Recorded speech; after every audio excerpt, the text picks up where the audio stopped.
Hello, Gen Genies. It's me, Julie. And Rich. Before we get started today, we want to let you in on some exciting news. We have launched our new Patreon page for the podcast. Woohoo! We are super excited about this new chapter for CutOff Genes. So, Patreon is a website where listeners like you can pledge a small monthly amount. We're talking only $5 or $10, guys, to support the podcast and help defray the costs of bringing you the show each week. To be clear, CutOff Genes will continue to be absolutely free. But to thank you for your support, we are going to offer our patrons some fun little extras. Like early access to the podcast every week, where you'll get to hear the latest episode before it's released to the general public. And why not make your friends jealous with exclusive patron-only CutOff Genes swag? Fancy. And here's something you guys have been asking for, and I'm really looking forward to this.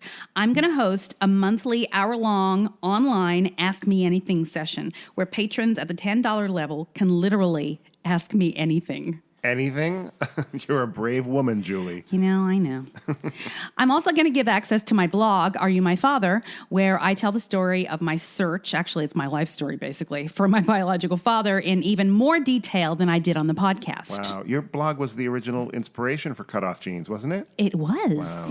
Well, all patrons at any level will receive a shout out on the podcast along with our undying gratitude for your support. Yep. You guys know that this show is a labor of love for me. It's something I'm very passionate about. It'd mean so much to me if you would consider supporting our work here on the podcast by going to patreon.com/CutOff Genes podcast. That's Patreon, patreon.com/CutOff Genes podcast. We'll add a link to it on the podcast and on the Facebook page. Thank you all, my Gen Genies. And now, on with the show. Woo! Is your family tree a mystery? Are you fascinated by genealogy? Well, hip, hip, hooray, let's talk DNA with Julie. The truth is in your genes. In CutOff Genes. Welcome to CutOff Genes, the podcast that helps you find your truth using nothing but DNA. I'm Julie Dixon Jackson, and I am a genetic genealogist, henceforth known as a Gen Genie. And I am Richard Castle, the producer and co-host of this podcast. How you doing, Julie? I'm fine, Richard, and you? I don't even know what day it is. I don't know what month it is. It's all a blur. I think it's July because I remember a lot of fireworks. Oh my God, I remember several explosions for no good reason My just last week. poor dog. I thought I was All going to of have to our get poor him dogs. therapy, you know? Yes. Because normally he's okay with it for a little while, but it'll be quiet for like 10 minutes and then suddenly a boom, and he freaks out. So, and it went on till, I want to say from like 8 o'clock at night till 3 in the morning. It wasn't just July 4th. No. But it was the worst that night. Yeah, it was horrendous. Yeah. It was, what the part of illegal fireworks do people not understand? I don't even know, where. It's not legal in LA, you guys. They were everywhere. I ended up just shutting all the windows and turning the air on, even though it wasn't that hot that night, just because we had to have some quiet. The dog was I couldn't sleep. He kept jumping up and barking. And yeah, Brooklyn, Bijou is thankfully deaf, but Brooklyn literally just he just comes over and stands next to you. He doesn't know what is going on. All he knows is he needs to be near you. Oh, that's sweet. Bless his little heart. Yeah. Yeah. Oh, Brooklyn's a girl. I just called my big What, girl did you dog just boy. check? Apparently. Everybody thinks that. I've said that before. She's my big diesel dyke. Oh, my goodness. And Bijou is a drag queen. Because they're opposites. Anyway, so that was an adventure, wasn't it? It was. I didn't do anything. I cooked out in the back, on the back patio myself. Made a burger. We didn't even do that. I literally ignored that it was July 4th. And that was at the request of my son, actually. Oh, yeah? Why is that? He's like, we're not celebrating 4th of July this year, are we? And I'm like, well, what do you mean by celebrating? Yeah. He's like, well, because this country sucks right now. Well, you can still celebrate what you think of it or what it means to you or what it meant to you, I guess. Well, we usually go to my mother-in-law's anyway, which obviously we weren't doing this year. Yeah. And so we weren't celebrating.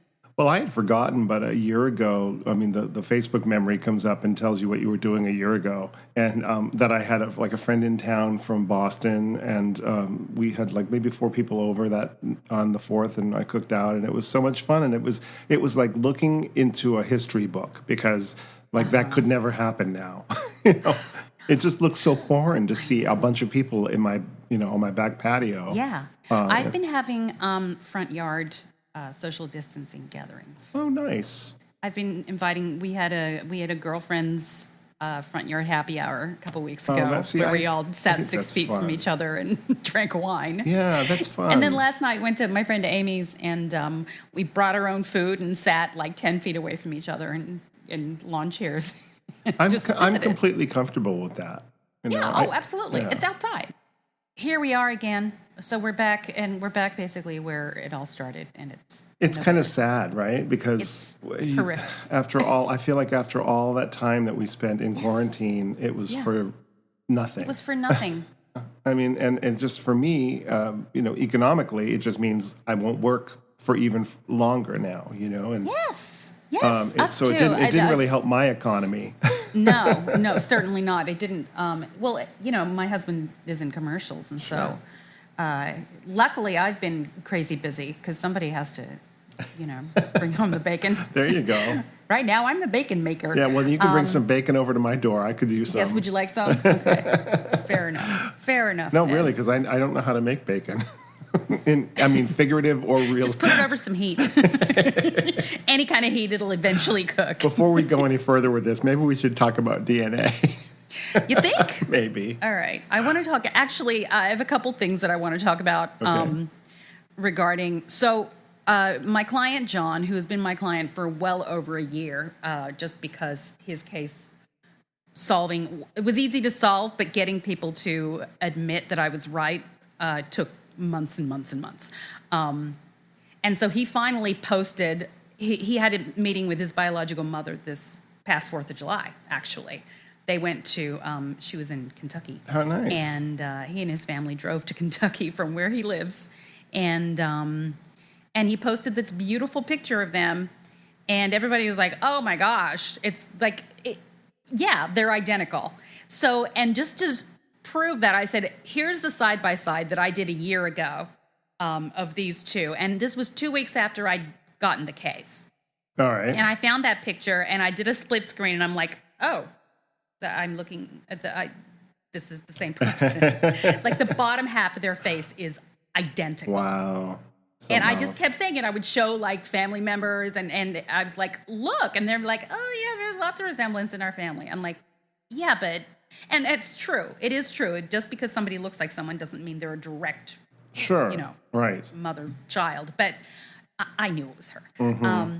So I posted that picture, and, people were commenting. And then a listener or a member of the group, Scott Barron, said, actually, I don't see a resemblance. Weird. So maybe that's in the eye of the beholder, too, right? Well, and it is. It actually is. Because my husband, I got so frustrated with my husband. Every time I would do this, I'd be like, look. And he'd be like, I don't see it. Mm-hmm. I'm like, that's a thing, right? So, of course, I had to look that up. And I knew of this thing. So there's something called prosopagnosia. Oh, what's that? Say that 3 times fast. Oh God. Or face blindness. So I'll read you a quick definition. Face blindness is a brain disorder characterized by the inability to recognize spaces. Face blindness is thought to be the result of abnormalities, damage, or impairment in the right fusiform gyrus, a fold in the brain that appears to coordinate the neural systems that control facial perception and memory. Now, I do not think that Scott Barron or my husband have that because other symptoms of it are that you don't recognize your own self in the mirror. They obviously don't have that. Mm-hmm. But I think maybe there are varying levels of it because there are certainly people who don't see similarities. And maybe for people like us, especially people in genealogy, we're more attuned to it or something. Maybe. I don't know, but there are definitely, and I find, this is not a judgment or anything, this is purely anecdotal, but I find that it's more often men that don't see similarities than women. Well, I mean, it's sort of like more men are colorblind. I wonder if it's part of the same thing. Yeah. I told you I'm color challenged. I've talked about that on this. Indeed. But not colorblind, but color challenged. I mean, are there people that are colorblind? Have you not seen the videos? Gosh, there's some video I saw online. Did they see in black and white? They just can't distinguish colors, and I don't know that it's black and white like an old movie. Right, that's the way I visualize it. But there's some kind of glasses. There's something, I'm trying to remember what it was I saw in this video where it showed people who were colorblind. What they see. And they had them on camera and they put them up and you can suddenly see, like it's emotional, like they cry, like they've lived their whole life and have never seen the real it. colors? Yes. Oh my gosh. Yes. It's like when they put those cochlear hearing into devices children. in people and they hear for the first time and they start crying. So that's why I always think like when Dorothy lands in Oz, she should like break down and crying when she walks out of that house. It's beautiful because she lived in a black and white world Exactly. in Kansas. Or at least sepia. So anyway, yeah, I do not think that people who don't see similarities like we do or like I do have that. But it's definitely a thing, and I don't run things by my husband anymore because he just can't see it. He doesn't see the similarity between us and our kids. He doesn't see it. I mean, my kids are identical to each other. I was just going to say, does he see that they look alike, that the brother and sister look alike? Probably, but he doesn't see how they look like him at all. And when they were younger, they were the spitting image of him. Now they look more like me. It used to drive me crazy when my daughter was born. She literally came into the world, and the first thing the doctor said was, well, I guess there's no question who that dad is. So she saw it. Wow. Yeah. That's funny because my niece, has a baby, and she and her husband both have dark brown hair, and the baby is blonde hair and blue-eyed. Oh. That's unusual. Her mother is blonde and blue-eyed. Oh, okay. So I'm sure it came from, It's recessive. It's recessive. But it's just funny to see these two, pretty dark complexion, dark-haired people with brown eyes have a blue-haired baby. A very geriatric baby. No, blue-eyed, blonde-haired baby. Yeah, that is unusual. I mean, my guess is that that baby will darken as he gets older. Yeah, I also had blonde hair when I was a kid, like dirty blonde hair, and now it's brown. Well, but my husband gray. was a towhead. I mean, he had that white blonde hair. Yeah. Like his father did. And as he got older, it got darker to a dirty blonde, and now it's gray. Now it's just dirty. That's just dirty. And very short. And I, of course, have always had very dark hair, but not, obviously. Not now. This has not been my natural hair color for many years. Many years. But people are always surprised, because both my kids are quite dark. They have my natural coloring. Mm-hmm. So they have two blonde parents, and that's why they look more like each other than they look like either of us. Now, a lot of people change their hair color back and forth. In the more recent past, you've always been blonde. Yeah, I have gone back and forth, actually, okay. But I've always gone back to the blonde. Once I went to blonde the first time, but I've certainly gone back and forth. You have, okay. Yes. I have a wig story. When I got my first national tour, was for Jesus Christ Superstar, and it was for a replacement, and I had a platinum blonde bob at the time. We're talking Jesus Christ Superstar. And I knew they were looking for 2 people, and hundreds of people show up to this audition. So in those cases, in cattle calls like that, they're going to type you out. Right. So I went out and I bought a very nice wig, a long, dark red wig. Wow. And I wore it to the audition, and damn if I didn't get that job. And they were shocked that I was wearing a wig. Oh, but it worked, so they would have typed me out. I would never have gotten in the room. It's true. So the wig that got me Jesus Christ Superstar. And they were mad at me because they'd already been on tour for 6 months. Mm-hmm. And the hair department had finally gotten everybody out of wigs. They'd grown their hair long enough. And so they didn't have to have wigs. And so she had less work to do, which was a good thing. And then, so I show up with my platinum blonde hair, And they're like, what? And I'm like, I brought my wig. Did you have to wear the wig on stage? I was not allowed to wear my wig. Oh, it's a union thing? Yes. Yes, it had to be something that she did. If anybody, because it's a union thing. So, okay, I'm going to do an All About Eve reference now. You know that movie? So you remember Thelma Ritter, great character actress? Mm-hmm. At one point, I think Bette Davis allows Eve to take some clothes backstage or something, and Thelma Ritter says, wardrobe women got two things to do. Collect your clothes and press them wrong, and don't let anybody let them tell otherwise. Something like that. So in other words, so true. Everyone's got their job, and don't you ever try to do their job, because it's true. Yeah, it's absolutely it's a threat, right? Because then they might be seen as like, well, maybe someone else could do this job. Yeah. No, that's absolutely true. And there have been issues on that tour, actually. If you did something to alter your costume, even though it didn't change the costume. I'm going to give you an example. Here's what happened.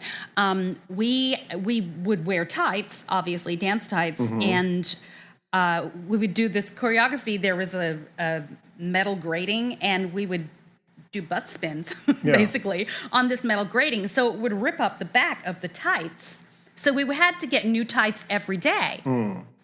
And there was also a part in the temple, in Jesus Christ Superstar, if anybody knows Jesus Christ Superstar, where I was a pole dancer in this particular production. So I literally wore a G-string and a bikini top, and I was pole dancing.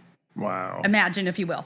But the tights came up to here, and I had to tuck them under the G-string. There was a little hook thing. In order to do that, I'd have to cut, like, part of the waist off of the tights so that it would stay under there. And I got written up several times for altering my costume, for doing that, even though those tights were going in the trash at the end of the show. Wow. How did they find out that you had done that? Because the wardrobe woman collected it and looked at it and says, this has been altered. Yeah, big trouble. You actually get written up by the union for doing stuff like that. Wow, who knew? Yeah. Oh, I knew. Well, you know what? Thelma Ritter knew. She was right. Truer words were never spoken. Yes. By Thelma Ritter. Okay, I just today discovered that there is a new DNA test that can finally differentiate between identical twins. Wow. Remember how in forensic genealogy you say, well, you know, once you get an 100% match, that's who it is, unless they have an identical twin. Yes. Which is a rarity, but it happens. Right. So that's been a roadblock. I don't know how often it's happened, but in the mid-2000s, scientists in Hanover, Germany, started developing a DNA test that examines the thousands of STRs, which is small tandem repeats. The thinking was that it was as identical twins are. They're not 1,000% identical, because when a fertilized egg starts dividing, there's a small chance that each new cell will gain a new mutation, and when the cells separate into twin embryos, one gets some of the mutant cells and the other gets the rest. Okay? So that would be the difference. But not enough to make a difference, like to how they look to the naked eye. Right. Yeah. Right. Unique mutations end up in cells throughout each twin's body.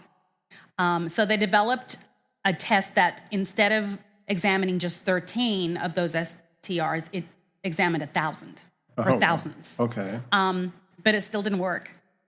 So then they started wondering, well, what if you, instead of just analyzing the STRs, why don't you analyze the whole genome? Could that make a difference? The answer to that is yes, it can. So it's it can be done. It is yet to be used in legal situations because it is so new that, in fact, they tried to use it in one case, and the judge decided that the jury, she said, I know that this jury can analyze scientific data, but this is just too new, and we don't have enough test cases on it, so I'm not going to allow it. Wow. So for now, there's still a perfect crime if you are a twin. Exactly, but it can be done. It can be done. All they need to do is have enough twins volunteer to test. Right. However, it's a very expensive test. Yes. And it's such a rare occurrence that a possible serial killer is an identical twin that I think they're probably putting their money somewhere else. And then depending on like, what if they're both serial killers? You know, they got the serial killer gene. I wonder if they can identify a serial killer gene. My brain goes back to the Bad Seed movie. Yes. And there's a lot of psychobabble in that. It's from the 50s or 60s, early 60s. Yeah. And the whole idea is that she was this murderous child, but it had skipped a generation because her mother wasn't a murderer, but recessive. her grandmother was. Right. And they talk about it like as if like she just doesn't know right from wrong, and like she just I don't know. Well, she was a psychopath, is what she was. Yeah. Yeah. Yeah. But I just don't know that that's a gene that gets passed a specific. Well, I think mental illness. I'm sure they haven't. Are unable to. Right. You know, really. Maybe you might be more. You have more of a propensity to become criminal. You know, just as you might have a propensity to be depressed, right? A depression gene or something, as opposed. But yeah. Yes. Although What's there worse? are mood disorders and there are. What is the difference? There's mood disorders and there's personality disorders. They're actually different, and I never quite understand what the difference is. But Let's look it up on the break. Okay, let's. If you're enjoying our podcast, please subscribe, rate, and review, or consider supporting us on our Patreon page, patreon.com/Cutoff Jeans Podcast. Now back to Julie and me. Okay, we're back. Hello. Hi. Hey, I forgot to mention before the break, big news. The Golden State Killer has confessed. Yes, I was reading about that. Wow. He pled guilty. And that was so that he wouldn't get the chair. The death penalty, I guess. I don't know. It's interesting because he, again, looked catatonic. Did you see any of the footage? I didn't. I can't watch that stuff. Yeah. It just really disturbs me. Okay. Yeah. He looks catatonic, but I think he's doing it deliberately so that he can go to like a mental institution or something. Oh, really? I think so. He's in his 70s now, right? Yeah, but he lived alone. You know what I'm saying? He lived alone. He had a fully functioning life. He rode motorcycles right up until he was arrested, and suddenly he's catatonic. So, unless they're medicating him or something. Yeah. And, he got away with it for so long. You think about all those years. I don't think that the last crime was, 20, 30 years ago? It was in the 80s, I think, yeah. Yeah. So, we're talking that's almost 40 years ago. Yeah, he got away with it for a long time. I feel badly for the people who, I don't know, in some ways maybe there was some closure in that they found out who killed their relatives. Oh, or absolutely. Who, absolutely. And they didn't have to go through the trial. Knowing the truth is always better than not. And that leads me to the next thing I'd like to talk about. Oh, sure. Okay, so yesterday was a trigger fest on Facebook. So I was in one of the MPE groups, and have you heard of Dr. Laura Schlessinger? Oh, yeah, she's been around for a long time. Yeah, well, I hate to give her any more props, but, it's not props. I hate to give her any more attention. But somebody posted what was called the Call of the Day from her. She has a Sirius XM radio show now, which she's had a version of her show for years and years and years, and finally she couldn't be on the airwaves anymore because she's so horrific. But that's my opinion. No, I do remember I didn't like her. Well, what's interesting is I discovered her, 30 years ago when I first discovered talk radio. Way back then, talk radio were the original podcast, basically. And most talk radio was conservative or conservative slanted. But I loved listening to it. And so I listened to Dr. Laura. I listened to Rush Limbaugh. Really? Yeah, well, because that was all that there was. Yeah. So it's interesting how everybody is way more extreme than they were that many years ago. Really? And it also shows how much I've changed, too. Because, just as a young person, and it also shows how influential people are. So I remember her being very conservative and opinionated and kind of abrasive, but there was a time when I was like, all right, she's fighting the good fight. She's for family values and blah, blah, blah, blah. I've changed a lot. And so has she. So this poor young lady named Corey called into her show.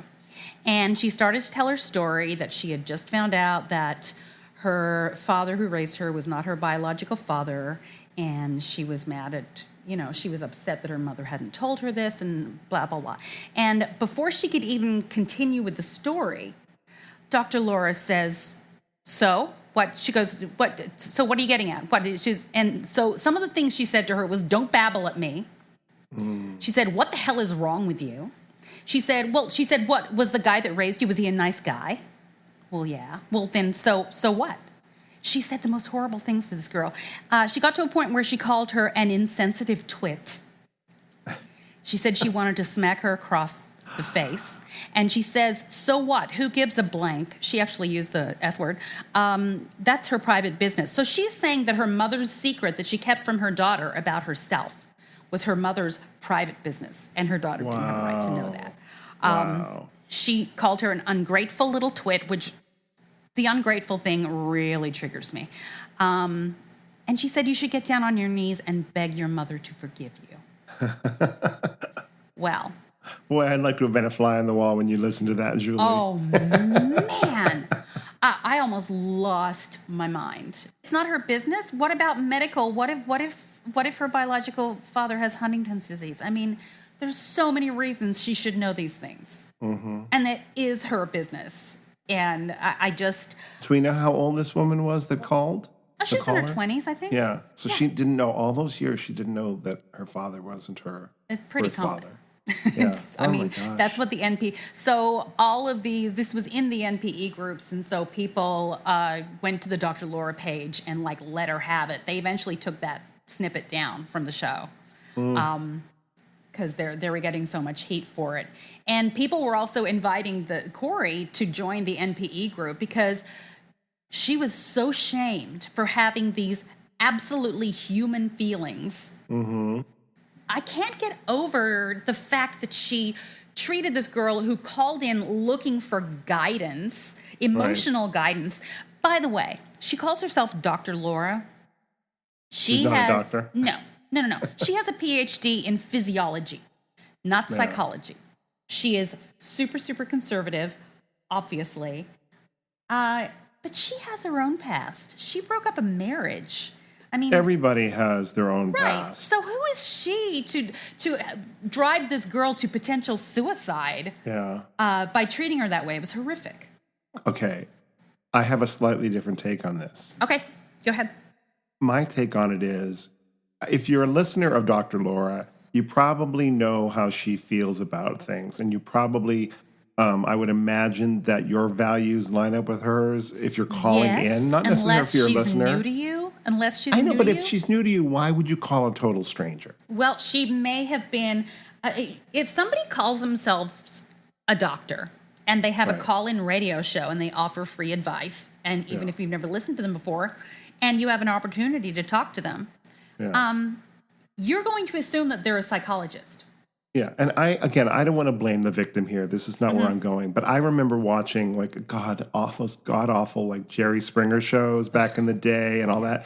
And I thought every single person that goes on to one of those shows to be on the panel, they've got to know if they've ever watched the show, what's going to happen. Well, and they do, but that's the point. I mean, that stuff was all staged. Right. Yeah. Right. I mean, it was. There was no way people were going to be surprised by anything that happened on that. But I wouldn't show. call Dr. Laura looking for some compassion. Let's put it that way. Right. But I'm not saying that what Dr. Laura said was right. She was wrong, and I think it's very insensitive that she didn't really listen to what her problem was. She didn't even know the whole story. Right. That's the thing. She didn't know whether or not. Because the woman just assumed that the guy was a deadbeat. The guy may not even have known about her. Right. When people show you who they are, you need to believe them. Absolutely. Right? Truer words when never spoken. Thank you, Elmer Fudd. Be very, very quiet. We're hunting rabbits. But yes, I could see why that would be triggering to people in the adoption community. It was horrific for so many people. And you know what? It just reminded me that I really, really need to get out there and help flip the script on the whole ungrateful adoptee BS. Because, well, I think you're doing it even here on this podcast, well, you know? I hope so, but in the mainstream world, people still don't get it. Right. They don't get it. And they're going to listen to somebody like I did when I listened to Rush Limbaugh and Dr. Laura 30 years ago and think, well, they must be an authority on something. I did get some great responses from some of the listeners yesterday. Yeah? Everybody was great. Everybody was. Oh, that's neat. Yeah. Yeah, and in fact, I'm Eve Sturgis, who is a friend of the show. She's an MPE, but yeah, she went off about that because Eve actually is a psychologist. So yeah, she wants to have a few people on her show to talk about just this actual situation. I'm interested to see if there's going to be any reverberations from that event within the community, because it's a much bigger, more supported community than it was even a couple years ago. Well, I mean, if they took it down off of Dr. Laura's site or whatever it is, they obviously knew they struck a nerve somewhere, you know? Yeah, but she kind of likes that. She doesn't really care what kind Well, of I mean, publicity even Trump took down the video of the person yelling white power. White power? the one he didn't hear them saying white power. Well, you know, he's a busy man. He's working hard. I love, like, every time he says, you know, some people say this. Nobody says it. He says it. People are saying, oh gosh, let's not start on that. Let's not go there. I think All we right. need to take another break. Yes, let's have a cleanse. Okay. Thank you for listening to Cut Off Jeans with Julie Dixon Jackson and Richard Castle. You can support us by going to patreon.com/Cut Off Jeans podcast. Now, back to the program. Okay, we're back. Are you ready for part 2 of Lisette Austin's story? I am. There was a lot of discussion about part 1 on the Facebook page. Like, people were really excited and wanted to hear more. It's a great story, and she tells it very well. So, cool. Yeah. So and since it's been a couple weeks, I'm going to give you a summary of what we know so far. Lisette is a mixed race adoptee, was adopted in Seattle, and told a lot about her childhood on the last episode. When last we left off, she had found, or an intermediary had found her biological mother. And she had an initial phone conversation with her with mixed results. There were some boundaries overstepped. She put a younger brother on the phone before she even talked to her, which she thought was odd. So some red flags were up at that point, and that's pretty much where we left off. So we're going to continue now. He was really, she was kind of saying things that were very big and intense around things like, oh, so you can come. I used to be an angry person, but now that you've called, I'll never be angry again. Or like, oh dear. I know all your aunts and uncles have all these issues, but now that you're here, you can fix them. Yes. As I had mentioned, oh God. Did hear one thing I said that was about my health history and some of the struggles I went through. And so she was like, oh, they've went through the same thing. So you're going to be, you know, so I was learning all this stuff. And I mean, I don't even mind saying it. I'm in recovery. I haven't drank in 30 years. Okay. But at the time I was relatively newly sober, and this family was shot through with alcoholism. Sure. And so then she's like, you can come and fix your uncle's aunts. And I'm like, wait a minute. Oh, wow. So suddenly you're everybody's sponsor. Great. So I'm like, okie dokie. Yeah. So I ended up really getting a little freaked out. And she also she said things like, well, I don't really have any interests. And, you know, I've never really worked. I don't really like to read books or go to the movies. There were just some things that I just didn't know what it meant, you know? And so I was like, okay, whoa, need to process. So she made this one comment where she said, well, why don't you come to the house and you can meet everyone? Something like that. Mm-hmm. And so I said, you know, gosh, this is a lot. Yeah. And I would love it. This is after like an hour and a half into the conversation. She's like, come and meet everyone. I said, this is a lot. I would love to maybe just start off with you, because it's kind of awkward for me. And I tried to describe what it's like to be an adoptee. I was like, it's really weird for me because it's like I have this family already, but now there's this new family. Yeah. But I already have a family. So I need some time to kind of like, I'm not sure I'm ready to meet the whole family. So I'd love to meet you. And so she was like, oh, okay. she got kind of quiet. So the next day we were supposed to talk, and she hadn't gotten my number yet. Okay. I had her number, and she started calling my intermediary and blowing up my intermediary's phone with very upset messages about how I had lied to her about wanting to have a reunion, and like she was going to send my letter back and rip up my pictures, and because I was obviously a selfish person who, was anyway, she swung wildly the other way and was like, she's going to come and spy on me. She kind of got upset and paranoid. I was coming into, I don't know, it just went completely sideways. And it was so bad that my intermediary had to unplug. This is back in the days of, plug-in answering machines, yes. Folks. She had to unplug her answering machine because it was too much. Like she was bombarding my intermediary with message after message after message. And my intermediary was just chagrined. And I'll always remember that she was more upset than I was.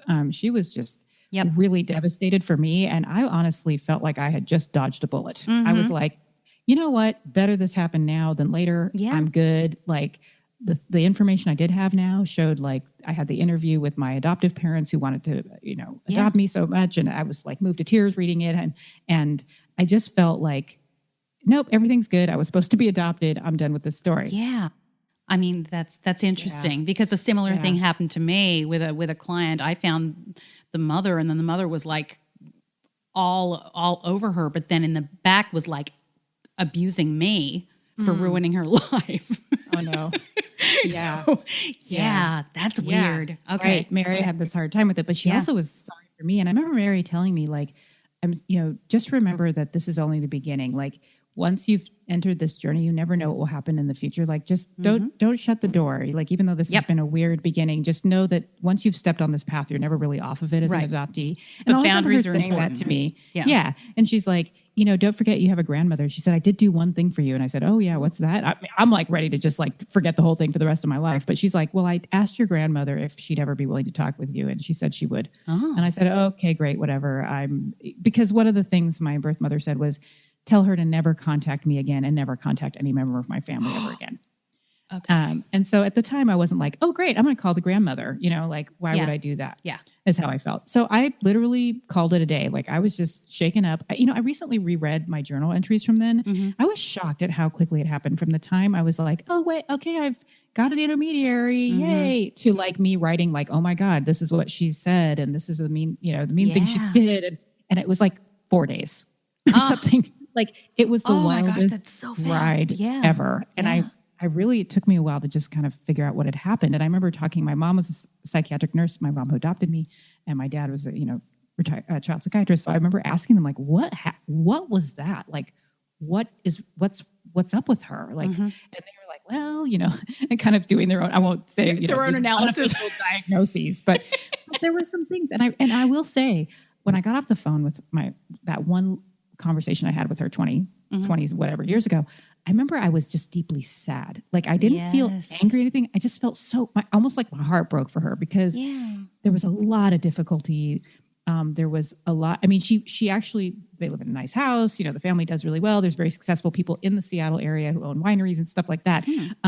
But it was like her experiences, and I'm not going to share all her stuff, but it was like I related to some of it, and I also just felt so sad for her. Like it was like she just never really got to. I don't know. It was like she just was stuck in this place. And so I just felt for her. But I don't think I really processed how it felt for me. Like people would be like, wow, that's like so devastating. You must've been felt so rejected. And I was like, no, I just had all this like compassion for her. I mean, fast forward now, I think I'm finally feeling it. But at the time I was just like, oh my God, again, felt like I dodged a bullet a bit. But I will tell you, I did remember that 8-year-old boy had gotten on the phone and said, yay, I'm so excited. You're my sister. I can't wait to meet you. I'm so lonely in this house with my mom and my grandma, and they raised me and I'm so bored. And, and I'm so excited I get to play with you. And I remember feeling like, oh, what a setup for him that she put him on the phone first, but also like, oh no, because now he, wasn't going to meet me. So is the punchline that you've never spoken to her again? I've never spoken to her again. Oh. But there's more. Okay. I feel like I'm sorry. I wanted to get to the end. I just wanted to know that. Okay, go ahead. Yeah, no, I haven't spoken to her since. But so what ended up happening? So fast forward. Okay, that was 1998. Gotcha. 99.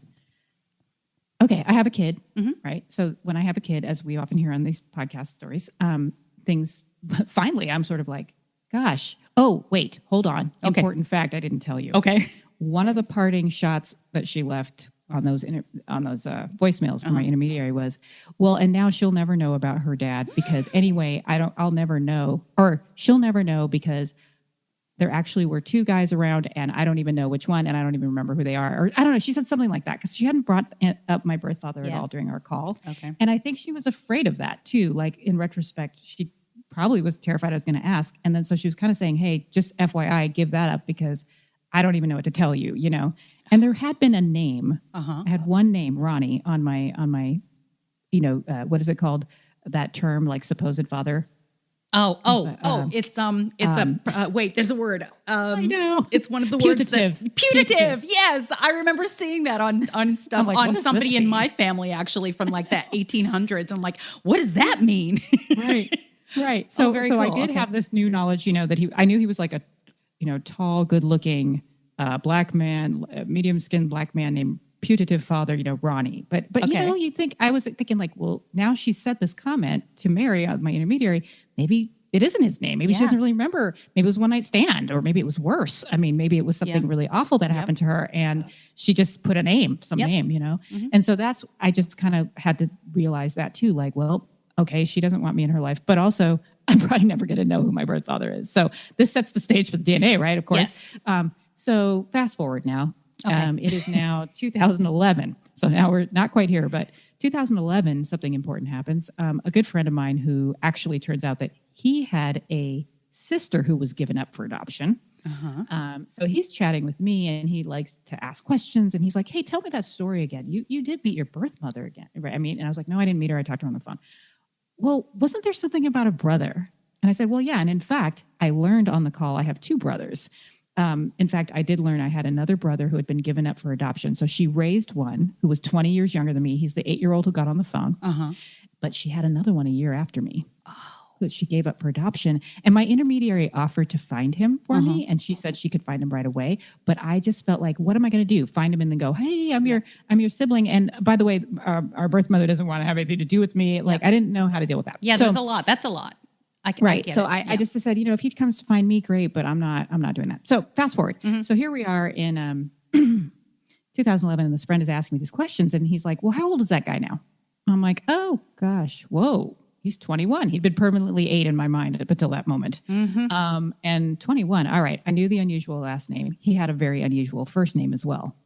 And so I just went on the internet because now it's the internet time. Yes, you know, it's internet time. It's internet time. And Facebook wasn't quite as robust as, you know, as it is now, but I did find him, but he was very hidden. He had all the privacy settings. I found like a comment that he made on someone else's post. But otherwise I didn't even think he was on there. Turns out we had a friend in common, my adoptive father's goddaughter. What? Yeah. Weird. So I called the goddaughter. No, first I'm thinking, okay, my birth mother said, do not talk to these people. I mean, do not talk to us as a family. But now I'm like, am I really going to try to contact him? Why would I even want to do that? But I do. I decide I do because as I'm searching for him, I find a video of him like in a music video and he looks really cool. And I thought, you know what? I want to know this guy. He's my brother. Yeah.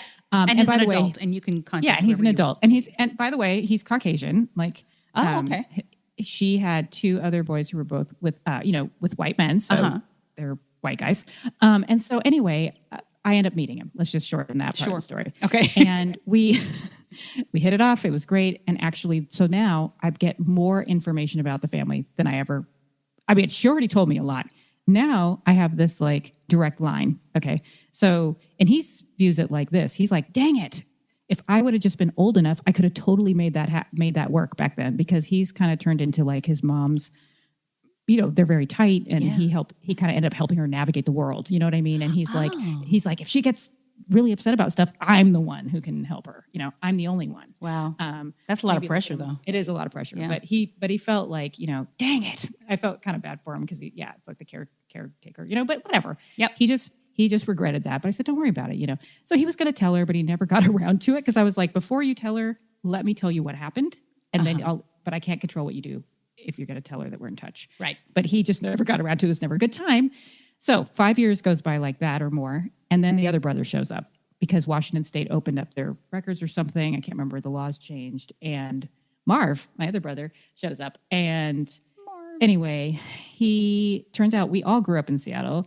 He was adopted by a Mormon family, just kind of interesting. And he comes and finds us, but doesn't know any of the story, right? He just contacts the brother who was raised by my birth mother and kind of waltzes right into her life. And at first I was annoyed because the younger brother didn't call me to tell me. I was like, why didn't you tell me the new brother showed up? But in the end, he did eventually. He was trying to reach me, but he didn't tell me it was important. And we kept missing each other and a month went by, whatever. But in the end, I treated the new adoptee who's shown up as the canary in the coal mine because this is many years later, right? Yeah. She's older. We have hang on, I'm going to say that again because I don't want to give his name because he's so unusual. Sure. We have my younger brother who can smooth the way and all that stuff. And they actually enter into a relationship. And at that point, he does decide to tell my birth mother that, we've been in touch the whole time. Okay. And I still don't know what her response is. I think he's careful. He's never really said exactly how that went down. Oh, wow. But the point is that relationship between the other adopted out child and her ultimately ended as well. About a couple of years ago. She just kind of couldn't deal with it and just stopped communicating. So, and then I kind of counseled him because I'm like, it's not about you, I told him the history. So bottom line, I now have two brothers who one was adopted out, one was raised by our birth mother. And it's been really great because I have knowledge about the family, but I will say the family has never, that gathering, that excited gathering, I've reached out to a couple of them over the years, one more recently who lives in a different country and another one who's an owner of a winery. And literally, the one who lives in another country did respond. She's perfectly polite, but very like, hi, yeah, here's a little info. Bye. Like, but wasn't, Okay. We're not going to have a relationship. Yeah. And that's fine. I've accepted that because I know all the names. I know all the history. I've traced way back to Italy and Scotland and Ireland, and I know all the things. And right. So you can do the genealogy. Yes. So I'm good. Love Okay. it. Okay. All right. So I feel like that ends part one or whatever. But the good stuff is coming because oh my God, I thought I would never know who my birth father was. Right. And so, now it's 2017, and I joined Ancestry as we do, especially I feel like Black people do, because even if we can know who our people are, there's a wall. There's the slavery wall. Absolutely. And, we want to know where, at least maybe in the African continent, we might hail from. Yeah. So that's why I join. Also, once I do join, I, of course, being this traveler extraordinaire, I mean, I'm a web designer. I do lots of things in my life, but I've always traveled. And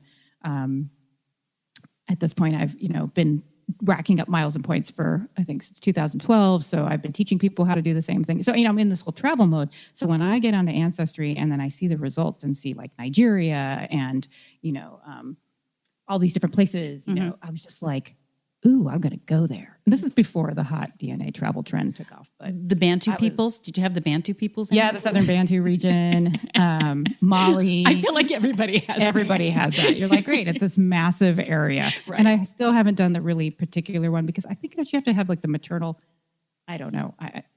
I don't know, but I just haven't really gone deep in that. But sure. I definitely was really intrigued. And so I have a good friend who I think you've seen pop up on the Facebook group who, because she and I would sometimes pop up and say things together.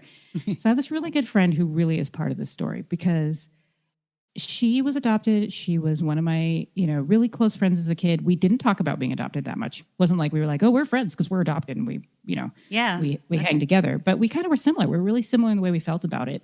We weren't really interested in knowing much more. We were good. Yeah. She had been going on her own journey of reunion. Mm-hmm. And I don't remember, I think she found her birth family kind of through like getting the records and then doing her own online searches. And it wasn't necessarily DNA search, but she did also do her DNA. And once she did know the family, she was able to see that these were indeed her cousins. Like it was all correct in the matching, of course, right? Yeah. So she's telling me this. I'm like, I think she was the one who was encouraging me to get on Ancestry. Really, this is all her fault, and we all love her for that. Because she's like, get on Ancestry. And I'm like, all right, finally I do. Then I get on Ancestry, and she's like, you see those cousins and stuff? I'm like, yeah. She's like, those are really your cousins. All right, and that is the end of part 2 with Lisette Austin. We're just getting into the DNA. There's more. There's so much more. You would be amazed at how much more there is. It's fascinating. Well, most of our interviews are like done in 2 segments, but there's such a big story. This is like the movie of the week where it's a special, 3 nights, 3-parter. Yeah, and it gets crazier and crazier. So tune in a couple weeks, you guys. And thanks again, Lisette, that was such a fun conversation. And we're going to get out of here now. I am Richard Castle. I have a website, richardcastle.com, and you can also follow me on the Twitter @CastleSongs. I'm Julie Dixon Jackson. You can find me on the Twitter @JulesJackson with 2 O's. Find the podcast @CutOff Jeans Pod. Join the Facebook podcast group CutOff Jeans Podcast. And send me an email, JulesJackson with 2 O's @cutoffjeans.com. This is the time in the podcast when you say our famous catchphrase. The truth is in your jeans.